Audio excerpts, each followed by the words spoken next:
premier livre des rois. Dans le premier livre des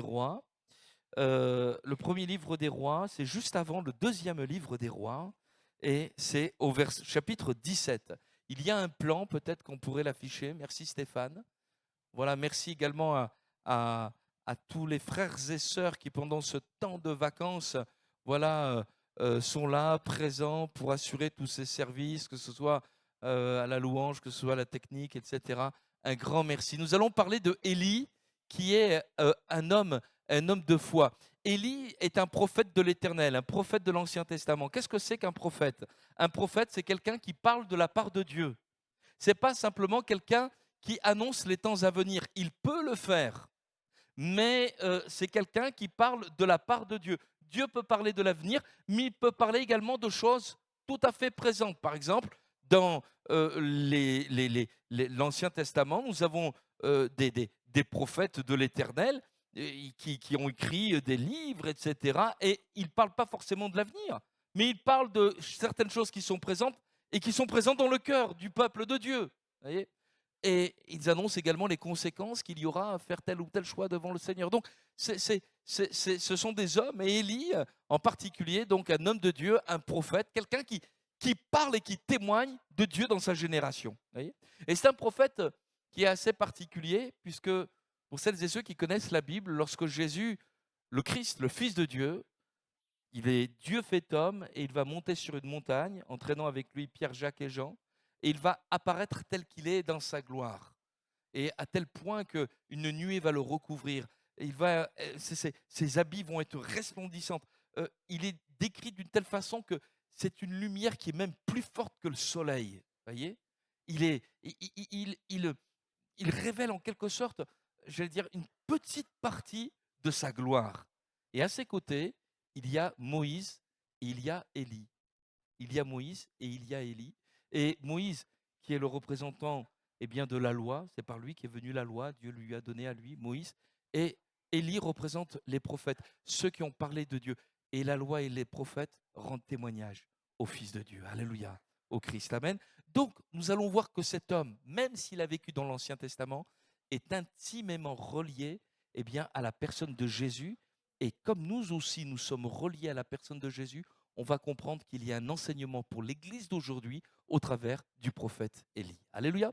On lit 1 Roi, chapitre 17, et le verset 1er. Voici ce qui nous est dit. Élie le Tishbite, l'un des habitants de Galaad, dit à Akab, le roi Akab, l'Éternel est vivant, le Dieu d'Israël, dont je suis le serviteur. Il n'y aura ces années ni rosée ni pluie, sinon à ma parole. Et la parole de l'Éternel fut adressée à Élie en ces mots. Pars d'ici, dirige-toi vers l'Orient et cache-toi près du torrent de Kérit qui est en face du Jourdain. Tu boiras de l'eau du torrent et j'ai ordonné aux corbeaux de te nourrir là. Il partit, il fit selon la parole de l'Éternel et il alla s'établir près du torrent de Kérit qui est en face du Jourdain. Quand il est dit qu'il est en face du Jourdain, ça veut dire qu'il n'est pas sur le territoire d'Israël. Voilà, un côté du Jourdain, c'est Israël, de l'autre côté, ce n'est pas Israël. Et les corbeaux lui apportaient du pain et de la viande le matin, et du pain et de la viande le soir, et il buvait de l'eau du torrent. Mais au bout d'un certain temps, le torrent fut à sec, car il n'était point tombé de pluie dans le pays. Alors la parole de l'Éternel lui fut adressée en ces mots, lève-toi, va à Sarepta qui appartient à Sidon, et demeure là. Voici, j'y ai ordonné à une femme veuve de te nourrir. Se leva, et il alla à Sarepta, et comme il arrivait à l'entrée de la ville, voici, il y avait là une femme veuve qui ramassait du bois. Il l'appela et dit, va me chercher, je te prie, un peu d'eau dans un vase afin que je boive. Et elle alla en chercher. Il l'appela de nouveau et dit, apporte-moi, je te prie, un morceau de pain dans ta main. Et elle répondit, l'Éternel ton Dieu est vivant. Je n'ai rien de cuit. Je n'ai qu'une poignée de farine dans un pot et un peu d'huile dans une cruche. Et voici, je ramasse 2 morceaux de bois, puis je rentrerai et je préparerai cela pour moi et pour mon fils. Nous mangerons, après quoi nous mourrons. Élie lui dit, ne crains point, rentre, fais comme tu as dit. Seulement, prépare-moi d'abord avec cela un petit gâteau et tu me l'apporteras. Tu en feras ensuite pour toi et pour ton fils. Car ainsi parle l'Éternel, le Dieu d'Israël. La farine qui est dans le pot ne manquera point, et l'huile qui est dans la cruche ne diminuera point, jusqu'au jour où l'Éternel fera tomber de la pluie sur la face du sol. Elle alla, et elle fit selon la parole d'Élie, et pendant longtemps elle eut de quoi manger, elle et sa famille, aussi bien qu'Élie. La farine qui était dans le pot ne manqua point, et l'huile qui était dans la cruche ne diminua point, selon la parole que l'Éternel avait prononcée par Élie. Après ces choses, le fils de la femme, maîtresse de la maison, devint malade, et sa maladie fut si violente qu'il ne resta plus en lui de respiration. Cette femme dit alors à Élie, qu'y a-t-il entre moi et toi, homme de Dieu? Es-tu venu chez moi pour me rappeler le souvenir de mon iniquité et pour faire mourir mon fils? Lui répondit, donne-moi ton fils. Et il le prit du sein de la femme, le monta dans la chambre haute où il demeurait et le coucha sur son lit. Puis il invoqua l'Éternel et dit, Éternel mon Dieu, est-ce que tu affligerais au point de faire mourir son fils, même cette veuve chez qui j'ai été reçu comme un hôte? Et il s'étendit 3 fois sur l'enfant, invoqua l'Éternel et dit, Éternel mon Dieu, je t'en prie, que l'âme de cet enfant revienne au-dedans de lui. L'Éternel écouta la voix d'Élie, et l'âme de l'enfant revint au-dedans de lui, et il fut rendu à la vie. Élie prit l'enfant, le descendit de la chambre haute dans la maison, et le donna à sa mère. Et Élie dit, voici, vois, ton fils est vivant. Et la femme dit à Élie, je reconnais maintenant que tu es un homme de Dieu, et que la parole de l'Éternel dans ta bouche est la vérité. Amen. Gloire à Dieu. Vous avez remarqué qu'à plusieurs reprises dans ce texte où nous voyons Élie prononcer une parole sur les temps à venir, il dira ni pluie ni rosée, sinon à ma parole, le pays va entrer dans cette sécheresse. Malgré la sécheresse, malgré le fait que cette femme veuve était justement veuve, dépourvue de toute richesse, et malgré le fait que son fils était malade, là où la mort aurait dû frapper, c'est la vie qui a triomphé. Alléluia. Pourquoi? Parce que l'Éternel est vivant. Alléluia. Et Élie parlera ainsi, mais l'Éternel est vivant, le Dieu d'Israël dont je suis le serviteur. Alléluia. Et c'était son message, et que nous puissions nous aussi comprendre que nous avons un message. Nous sommes en rapport avec celui qui est le prince de la vie, le prince de la paix, Jésus, qui est la résurrection et la vie, qui fait vivre même dans des temps difficiles. Alléluia. Et mes frères et sœurs, nous sommes dans ces temps difficiles, et Élie, le prophète Élie, est en réalité une image, une préfiguration de ce que sont les croyants, les chrétiens, affligés, les chrétiens des derniers temps, qui vivent dans des temps difficiles, mais qui, par la grâce de Dieu, tiennent debout. Alléluia. Et c'est pour cela que j'ai marqué, si tu veux remettre le plan, Élie, merci, c'est un homme qui est caractérisé par la foi. C'est un homme qui vit dans des temps compliqués. On va parler d'Akab dans un instant, mais Akab, c'était un roi apostat, c'est-à-dire un roi qui avait abandonné la foi. Ne trouvez pas qu'on est dans un monde qui abandonne, qui délaisse la foi en Christ, qui met de côté Jésus, les valeurs de l'évangile.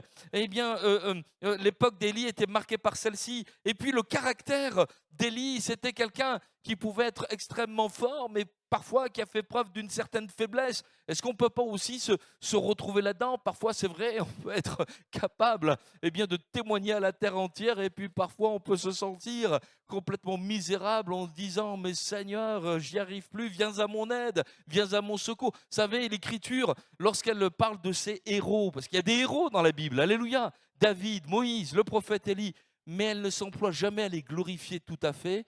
Elle montre toutes leurs faiblesses, et elle s'emploie à déconstruire les héros pour nous montrer que ce sont des hommes et des femmes de la même nature que nous.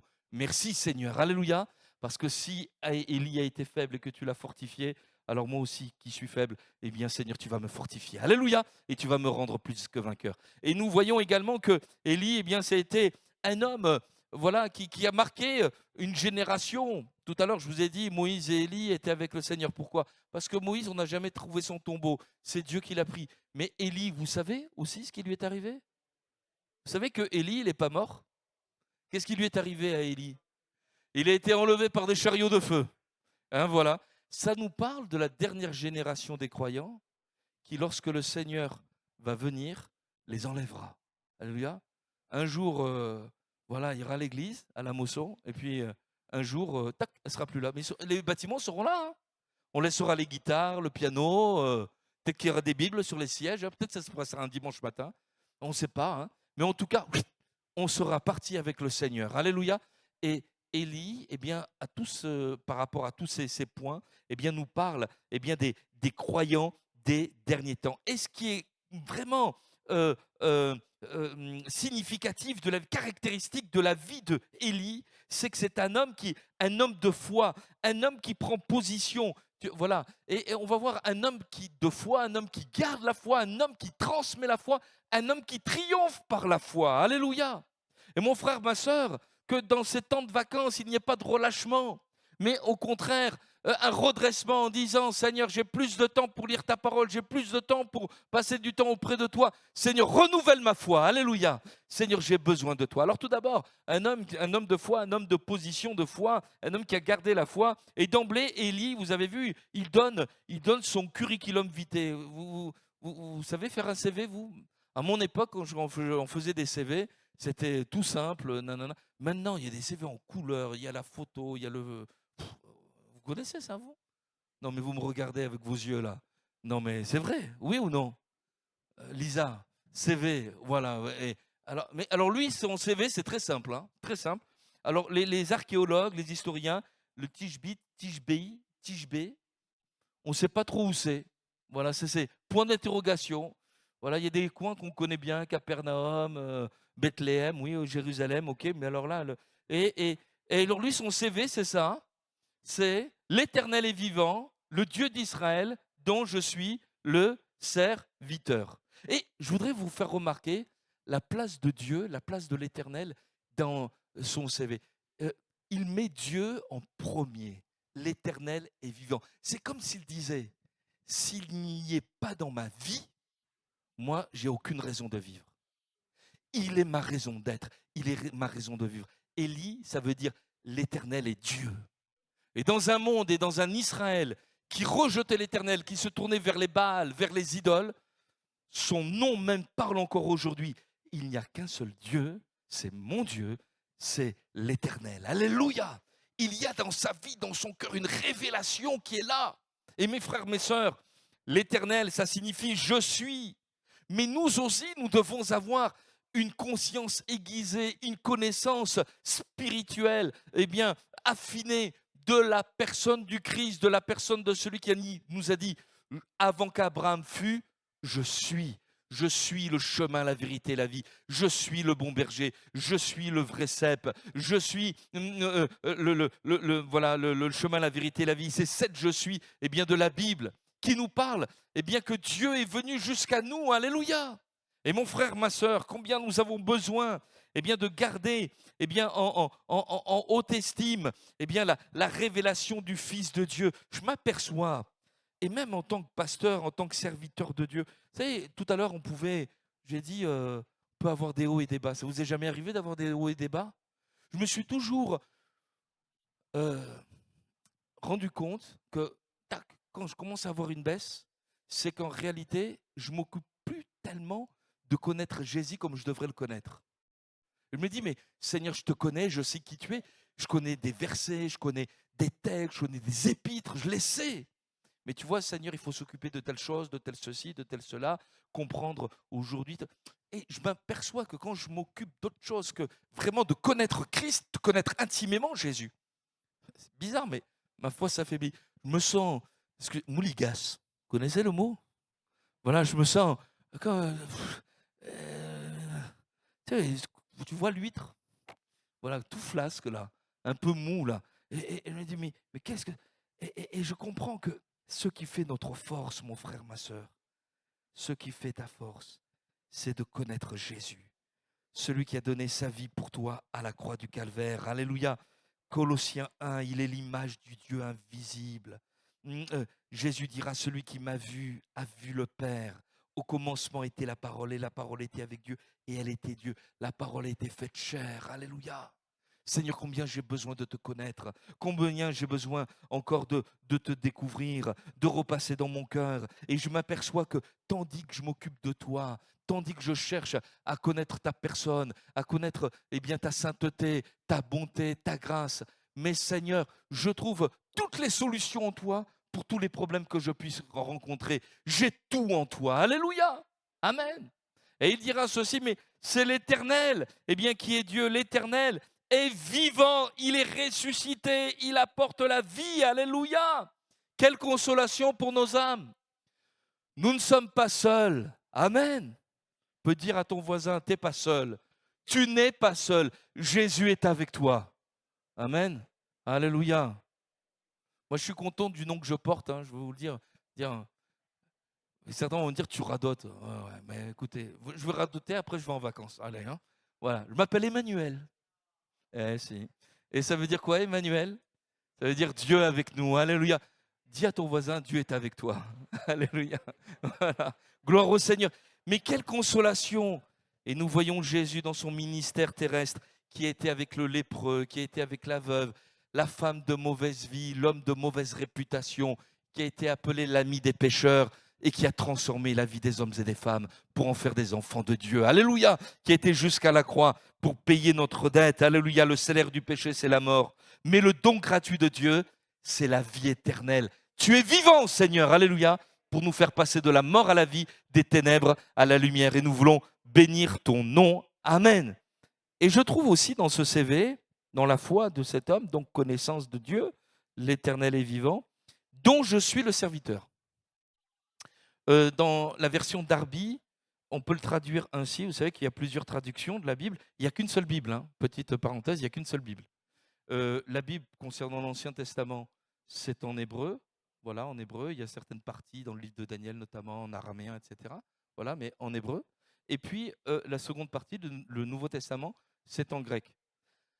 À moins que nous sachions lire le grec ancien et l'hébreu ancien, on n'a pas besoin de traduction. Voilà. Si vous savez lire, mais si vous êtes comme moi, que quand vous regardez l'hébreu, vous dites Kezako, voilà, vous avez besoin d'une traduction. On a un même texte de base, mais on a plusieurs traducteurs. Parfois, ça change un petit peu de formulation de l'un à l'autre, un petit peu comme vous savez quand vous étiez en train de faire une correction, enfin une traduction en anglais ou je sais pas en allemand. Je sais pas si vous avez fait une langue ou simplement écouter un traducteur pour une même phrase. Deux traducteurs vont traduire différemment. Ça va être sur des détails, sur des mots, des formules, une façon de faire. C'est ça, mais il n'y a qu'une seule Bible. Mais on a plusieurs traductions. Nous, on aime ici utiliser la traduction Louis II. Alors moi, j'aime bien la 1910, vous savez, ça, voilà. Mais il y a 79 et il y a même, voilà, il y en a d'autres plus récentes, même de ce siècle. Voilà, gloire au Seigneur. Et dans la version Darby, au lieu de dire dont je suis le serviteur, il est écrit l'Éternel est vivant, celui devant qui je me tiens. Le serviteur, c'est celui qui se tient devant son maître. Et il dit, lui c'est Dieu, il est celui qui est mon sauveur, qui me rend vivant, il est vivant, il me donne la vie, et moi, je me tiens à ses pieds. Ça ne vous fait pas penser à une femme de la Bible, ça? À qui il a été dit, elle a choisi la meilleure part, celle qu'il ne sera jamais ôtée. Marie, vous vous souvenez, Marthe et Marie dans Luc 10.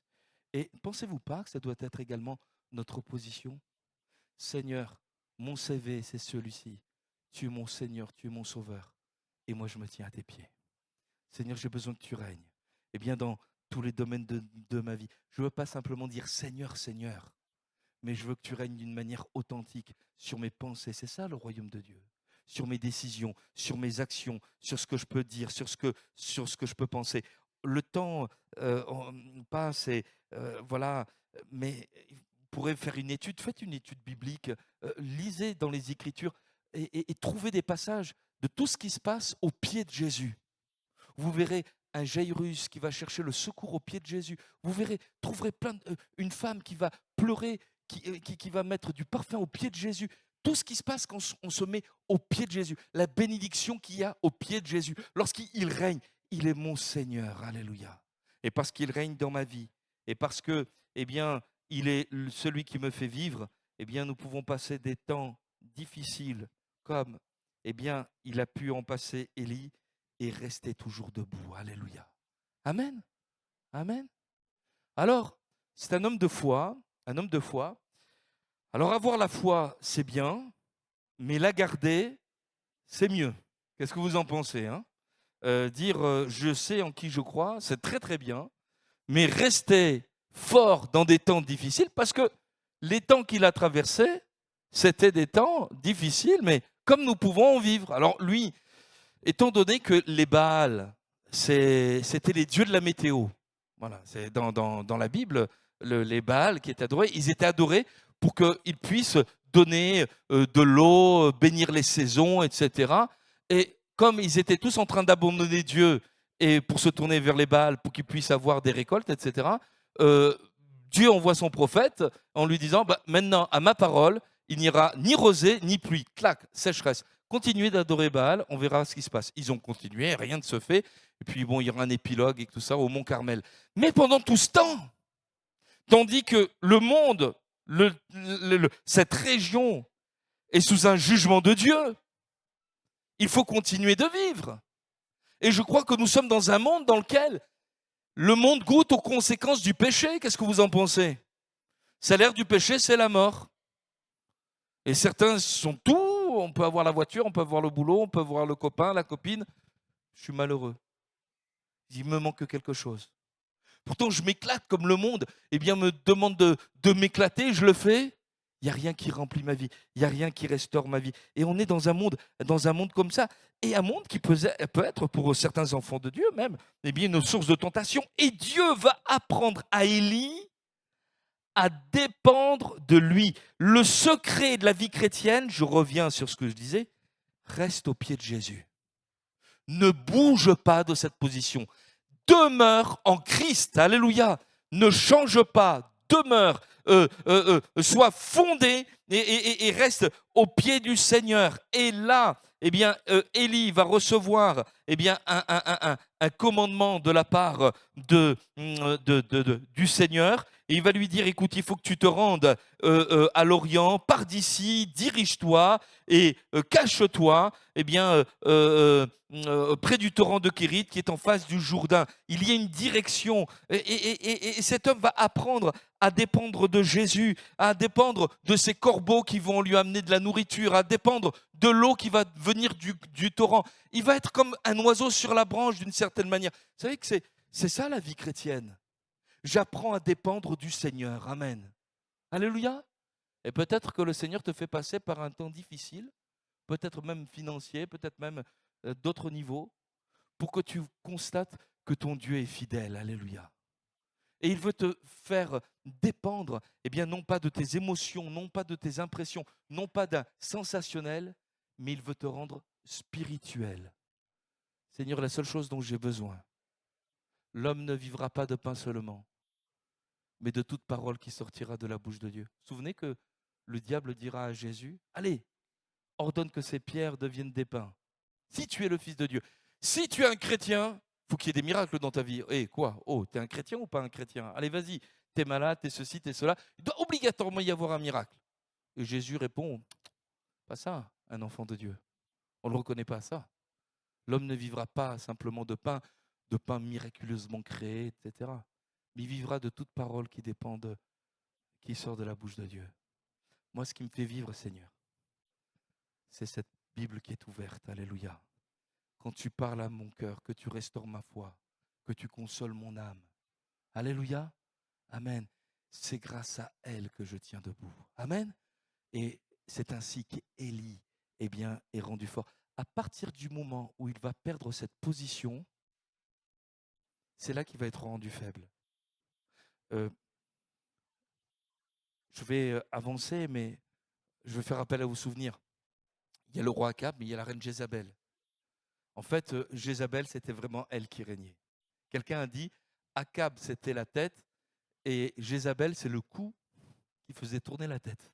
Voilà, on ne la voyait pas au début, mais en réalité, c'est elle qui manipulait le pantin, voyez, hein. Et c'est elle qui tuait les prophètes de Dieu aussi. C'est elle qui avait institué le culte des Baals, etc., etc. Et puis bon, j'avance, le culte va s'effondrer parce que Dieu va intervenir et elle voit sa vie menacée parce que tous les prophètes de l'Éternel, de Baal, pardon, vont être tués. Vous lisez ces textes-là, ça va vous faire du bien parce que la victoire appartient au Seigneur, alléluia. Mais elle va menacer le prophète. Et elle va lui dire, mais que mes dieux eh bien, me détruisent si je ne fais de ta vie eh bien, ce que tu as fait de la vie de mes prophètes. Je vais te tuer. Demain, je vais te tuer. Et lorsqu'il entend ça, Élie est saisi de peur. Et au lieu de trouver refuge et de se tenir devant Dieu, il s'en va, il fuit dans le désert et il demande la mort. Lui qui disait, l'Éternel est vivant. Pourquoi? Parce qu'il avait oublié de se tenir au pied du Seigneur. Et je voudrais te dire, toi qui passes peut-être par une tempête familiale, une tempête professionnelle, une tempête spirituelle, pourquoi est-ce que tu fuis comme ça devant ces agressions? On a entendu un don spirituel qui nous parlait que le diable, il veut ta peau. Mais ce n'est pas en fuyant dans le désert, en sombrant dans une dépression, que tu vas t'en sortir. Tu as besoin de revenir au torrent. Alléluia. De revenir, d'être restauré par la parole de Dieu, d'être rétabli dans cette communion auprès de ton Seigneur, alléluia, parce qu'il est celui qu'il t'aime, alléluia, qui t'aime et qui n'a pas changé, alléluia. Je sais que je vous ai déjà raconté cette histoire, mais je voudrais la redire. Il y a quelque temps en arrière, il y a une jeune fille qu'on a baptisée ici et qui sortait de l'islam. Je me souviens, elle passait dans le quartier et un jour, elle est venue, elle s'est attachée au Seigneur, elle fréquentait les réunions de jeunesse. Et une fois, dans un temps de louange, je me souviens encore de sa louange, elle disait, mais Seigneur, si un jour on m'avait dit que je serais rentré dans ce lieu pour louer ton nom, mais j'aurais dit, c'est un fou. Et pourtant, le Seigneur fait des miracles, alléluia. Et on a procédé à son baptême. Et à l'époque, vous vous souvenez, il y avait un garçon qui s'appelle toujours Gaoussou. Vous vous souvenez, les plus anciens, un Malien immense, là, comme ça, là, Malien, qui sort d'une ethnie qui est 100% musulmane, le premier à se tourner vers Jésus, haï par sa famille. Bon, il vous racontera. J'ai eu la joie de savoir qu'il est entré dans le ministère. Merci Seigneur. Alléluia. Bah, l'église de la Mosson est en bénédiction. Amen. Alléluia. On rend grâce au Seigneur. Et tandis que voilà, on allait baptiser cette jeune fille qui sortait de l'islam. Lui, comme il en connaissait un rayon, je lui ai dit, écoute Gaoussou, tu peux pas me donner un secret parce que nous, on aime bien les structures. On aime bien les petits secrets, vous savez, les trucs que personne ne sait, mais toi, tu vas le savoir. La chose qui va te faire marcher avec Dieu, le plus, quoi. Tu vois, c'est comme des fois, tu achètes des magazines, ils sont enveloppés dans un truc un peu opaque, parce que dedans, il y a une surprise, il y a un truc. Tu te dis, mais c'est ça qu'il me faut. Voilà, hein, plus que le magazine, je veux voir ce truc, etc. Et alors, il m'a pris comme ça, il m'a dit, écoute, pasteur, tu sais, en fait, si elle lit sa Bible et qu'elle prie tous les jours, elle tiendra bon. Je me suis retrouvé comme ça. C'est tout. Mais je le savais, ça. Mais parfois, vous savez, à notre époque, on recherche des structures, on recherche le grand groupe, recherche de la psycho, de l'organisation, on recherche ce dont tu as besoin, c'est de Jésus. Alléluia, d'un retour à la personne de Christ, un cœur à cœur avec lui. Alléluia. Ils font comment, nos frères et sœurs, qui sont persécutés, dont la vie est en danger, alors qu'ils sont clandestins et qui tiennent bon et qui voient des miracles, mais parce qu'ils se tiennent auprès du Seigneur. Alléluia. Au pied de Jésus. Amen. Alléluia. Alors, cette vie que le Seigneur nous donne à vivre, eh bien, il veut que nous la fassions vivre. Est-ce que tu peux remettre le plan, s'il te plaît? Merci. Et donc, un homme de foi, garder la foi, transmettre la foi. Vous avez remarqué qu'au bout d'un moment, le torrent de Kérit, bon, il pleuvait plus, donc il se dessèche, il s'assèche, et il y a plus rien. Voilà. Et Dieu lui dit ceci, on l'a lu ensemble, hein, eh bien, lève-toi, va à Sarepta. Sarepta, ça appartient à Sidon, c'est le Liban, c'est le nord. Voilà, c'est le nord. Vous voyez, il y a le nord et le sud. Là. Le nord faisait froid peut-être, je ne sais pas.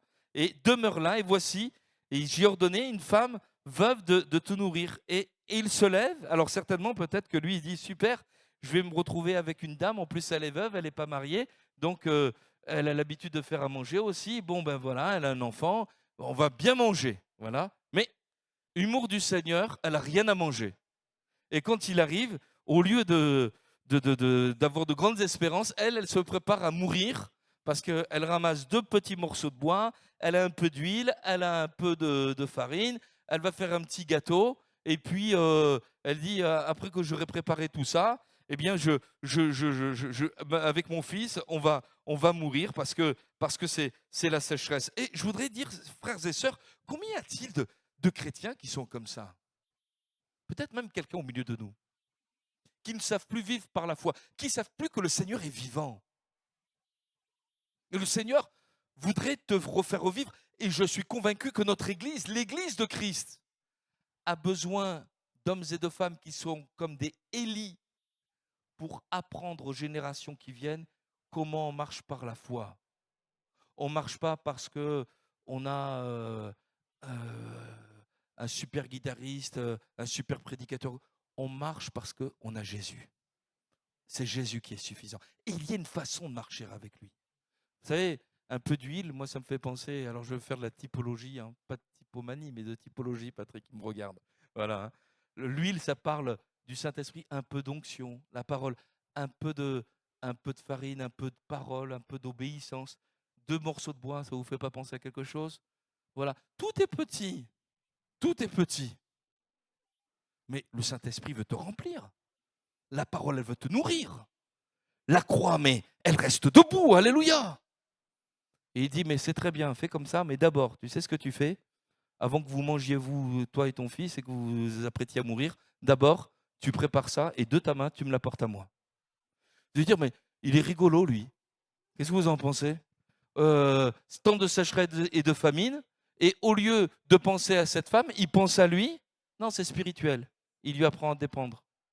Matthieu 6, 33, vous connaissez? Matthieu 6, 33, dur à dire, 33.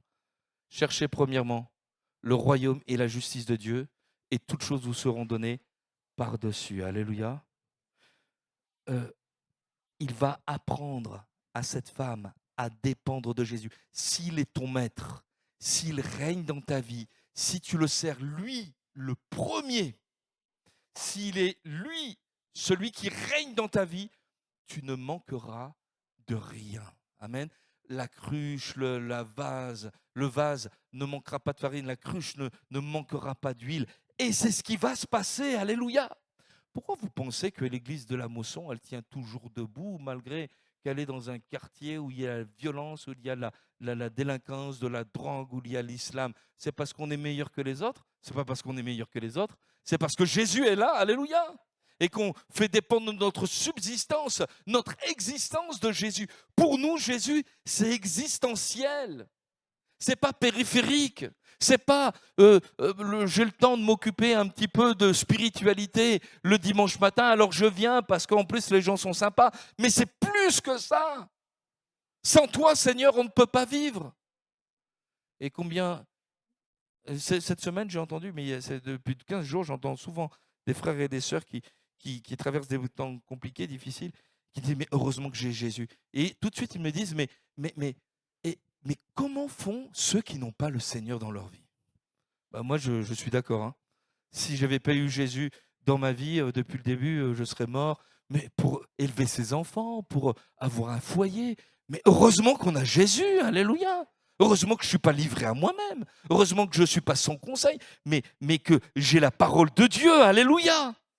Et le Seigneur, l'Écriture dit ceci, eh bien, crois au Seigneur Jésus et tu seras sauvé, toi et ta famille. Alléluia. Combien il est merveilleux, le Seigneur. Et c'est ça vraiment, eh bien, la Pentecôte et dépendre du Saint-Esprit. Eh bien, être des hommes et des femmes qui ont la vie, mais qui font vivre. Alléluia. Amen. Peut-être qu'à côté de toi, peut-être sur ton palier, il y a quelqu'un qui est comme ça. Il y a quelques jours en arrière, j'étais chez le médecin. On a le droit d'aller chez le médecin. Voilà. On est d'accord, hein? Je crois que le Seigneur fait des miracles, mais Luc, dans la Bible, c'était un médecin. Je pense même que Luc, il a dû prodiguer des soins à l'apôtre Paul. Voilà. Il y a certains détails qui nous laissent entendre ça. Et j'étais dans la salle d'attente. Et dans la salle d'attente, il y a un monsieur là qui vient d'entrer. Il tousse. J'ai dit, mais vous attrapez mal, qu'est-ce qui m'arrive? Oui, mais c'est parce que je fume. J'ai dit, oui, d'accord. Ben, moi aussi, je fumais. Mais j'ai arrêté d'un seul coup. Ah ouais? Comment c'est possible? J'ai arrêté d'un seul coup. Alors, en fait, j'ai prié Dieu, j'ai prié le Seigneur Jésus. Il m'a libéré du tabac. Le Seigneur m'a libéré. Et lui, là, dans la salle d'attente, il me dit, ah oui, mais en ce moment, je vais à Lunel et j'ai un membre de ma famille qui est pasteur, etc. Et je m'intéresse à l'évangile. Ça a commencé comme ça. Merci Seigneur, alléluia. Et on a commencé à parler, alléluia. Et on se rend compte que quand les enfants de Dieu témoignent, eh bien, il y a toujours un terrain favorable. Alléluia, amen. Des hommes et des femmes pour entendre, pour recevoir. Que tu puisses, eh bien, être comme Élie, quelqu'un, puisque tu as reçu la vie, mais que tu la fasses vivre, puisque tu as reçu la foi en Christ, puisque Jésus a fait des miracles dans ta vie, puisqu'il a fait pour toi des merveilles, mais communique-le, fais-le vivre, alléluia, amen, amen. Merci Seigneur. Allez, on va terminer et je termine. Voilà. Oui, bravo, pasteur. Tu es dans les temps. Voilà. C'était quoi le dernier? Voilà, triompher par la foi. Triompher. Un homme de foi, garder la foi. Alors sous-entendu en Christ, hein, transmettre la foi, triompher par la foi. Vous avez remarqué que c'est pas parce que le prophète Élie est rentré dans la maison de cette femme veuve qu'elle va vivre un miracle, que tout est forcément bien compris. Parfois, on peut vivre des expériences avec le Seigneur, mais il y a des choses. Le petit va tomber malade, et ben il va tomber même très gravement malade parce que sa maladie est si violente qu'il ne lui reste plus en lui de respiration, il n'y a plus de souffle. Quand une vie chrétienne n'a plus l'esprit, à quoi elle sert? Il n'y a plus de souffle, plus rien. Et cette femme dit alors à Élie, qu'y a-t-il entre moi, homme de Dieu? Es-tu venu chez moi pour me rappeler le souvenir de mon iniquité et pour faire mourir mon fils? Je me dis, mais quelle conception elle a de Dieu? Ça veut dire que à chaque fois qu'il lui arrive une épreuve, une embûche, mais elle est en train de dire, s'il m'arrive ceci, s'il m'arrive cela, c'est parce que Dieu me le fait payer. Mais ça, je voudrais vous dire, c'est une conception qui n'est pas du tout biblique. Parce que nous sommes sauvés. Alléluia. Si Dieu devait te faire payer pour tes péchés, il n'y en aurait aucun d'entre nous qui serait là. Mais c'est par la grâce de Dieu que nous croyons être sauvés. Le châtiment qui nous donne la paix, Jésus l'a pris. Bien sûr que le Seigneur est en droit de me corriger et de m'éduquer. Je suis convaincu qu'il y a une discipline divine et que parfois le Seigneur nous fait passer par des temps de discipline. Mais on le comprend, on le connaît, parce que le Seigneur nous aime, alléluia, il nous éduque. Mais là, ce n'est pas du tout ça. C'est des épreuves. Et comme si, eh bien, cette dame, et peut-être quelqu'un au milieu de nous, eh bien, n'a pas réalisé l'amour eh bien, dont elle est aimée. Peut-être même que le Seigneur veut se servir de ça, de cette épreuve, encore une fois, pour t'apprendre quelque chose. Ce n'est pas parce que tu traverses eh bien, un temps difficile, une épreuve, que tu es abandonné de lui, qu'il ne t'aime plus, et qu'il t'a rejeté. Et comme si la vie chrétienne, c'était une forme de compétition. Je dois me battre pour que Dieu m'aime. Mais Dieu t'aime. Alléluia. Mais combien même là, au milieu de cet auditoire, peut-être que quelqu'un sera surpris par cela. Combien même tu aurais connu une chute. Mais celui qui a donné son fils ne veut pas que tu périsses, il veut que tu vives, il veut que tu te relèves. Alléluia. Amen. Il veut que tu vives, alléluia, que tu te rétablisses dans la vérité. Et que tu découvres eh bien, à quel point le Seigneur n'a pas changé. Et persévérer dans la foi. Seigneur, c'est pas parce que je passe par un temps compliqué, même par un drame, que cela doit m'amener à raisonner que tu m'as abandonné. Seigneur Jésus, je vais faire tout l'inverse, plutôt que de me réfugier comme Élie l'avait fait dans le désert. Je vais faire comme Élie cette fois-ci, qui monte dans la chambre haute. Je refais de la typologie. La chambre haute, ça nous parle, hein? La vie de l'esprit, pour que le souffle revienne. Alléluia. Peut-être qu'à cause d'une mauvaise parole que tu as entendue, peut-être d'événements qui te contrarient, qui te fâchent, tu sens que le souffle, la vie, la respiration de ton âme, ça vient à manquer. Mais remonte dans la chambre haute et dis, Seigneur, j'ai besoin de ton onction. J'ai besoin d'une visitation. J'ai besoin que tu me renouvelles dans la vie de l'esprit. J'ai besoin de parler en langue encore. Alléluia. J'ai besoin que tu m'utilises encore, Seigneur Jésus, pour que je puisse apporter le témoignage de l'évangile, pour que je puisse apporter des dons spirituels. Alléluia. Il va monter dans la chambre haute, Élie avec ce petit, et il va montrer à cette femme que Dieu n'a pas changé et que ce n'est pas parce que nous passons par des temps compliqués que l'amour du Seigneur est à géométrie variable, que ces événements ne te troublent pas. Et cette femme, lorsqu'elle va retrouver son enfant, dira ceci: je reconnais maintenant que tu es un homme de Dieu et que la parole de l'Éternel dans ta bouche est la vérité, parce que au jour de ma détresse, tu n'as pas changé, Seigneur. Amen, alléluia.